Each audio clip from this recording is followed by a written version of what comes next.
El montañero aragonés Carlos Pauner ya tiene en sus manos la bandera de Zaragoza que intentará colocar en las cimas de sus próximos retos, el Lhotse en Nepal y el Gasherbrum II en Pakistán. El deportista ha acudido junto a su compañero de escalada Javier Pérez para recoger el símbolo de la ciudad de las manos del alcalde Juan Alberto Belloc.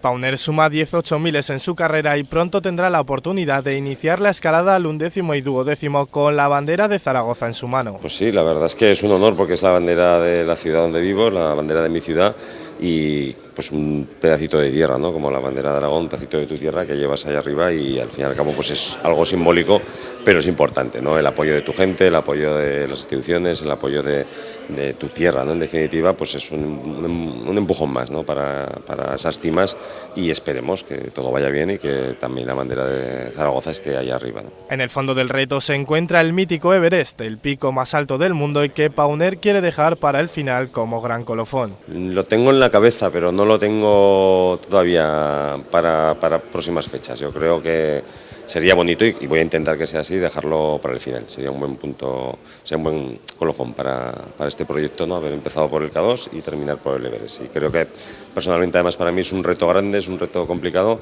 y sería bueno cerrar con él. El 4 de abril es la fecha señalada para que el montañero inicie su viaje a Nepal con todas las esperanzas puestas en seguir haciendo historia.